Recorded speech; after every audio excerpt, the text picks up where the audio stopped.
Prolonged cold fronts are a reality in the spring, and when that happens, the water temps come crashing down, and it seems like those bass just vanish.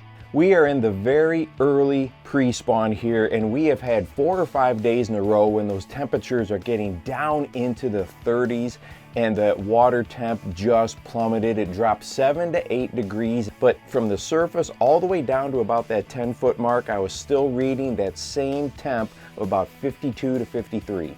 So what happened to the bass? What happened to their prey species? Here are a couple things that I observed.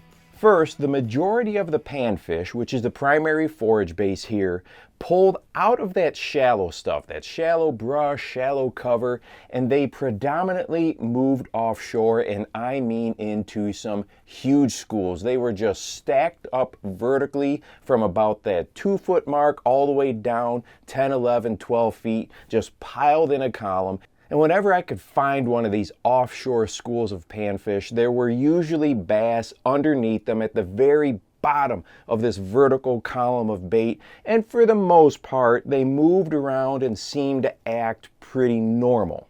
But here's where things got interesting.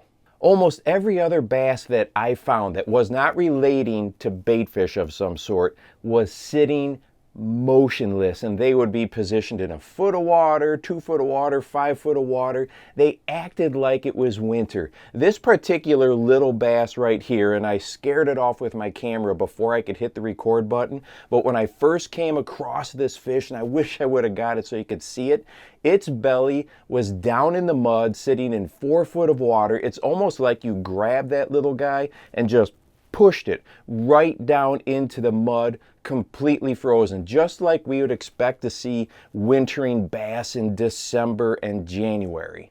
And then I started checking all over the lake, and I ran across this again and again and again. Now, they weren't always sitting in mud. They may be near brush or maybe over vegetation, but they were sitting down there close to the bottom, about as motionless as you could be.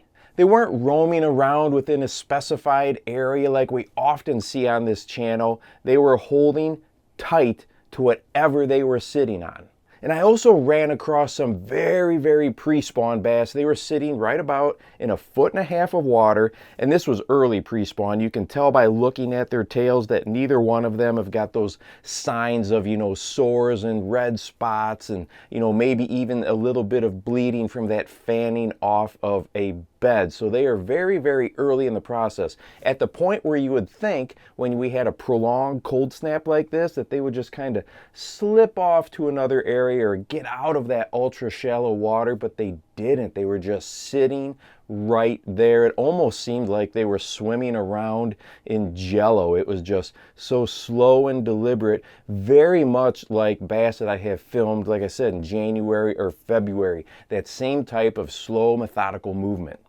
Well, if your day when you can go fishing lines up, unfortunately, with one of these situations where we had a prolonged cold snap, 4 or 5 cold days in a row, the way I would approach it now after seeing all this is pick an area, pick a spot of the lake, one particular bay or a cove or a certain shoreline, and really focus on picking apart every single inch of it. Remember when I talked about, they seemingly vanish? Well, that's because the distance those bass are willing to travel, their strike zone has just pulled in so tight. And if your lure drops just a few feet away from a fish, odds are they aren't going to move to go get it. This is one of those situations where you've just got to drop it right on them and just have the confidence that you are going to run across those fish eventually in this area that you have picked apart. But when you get that bite, when you catch that fish, you're going to feel amazing as an angler because you were catching bass on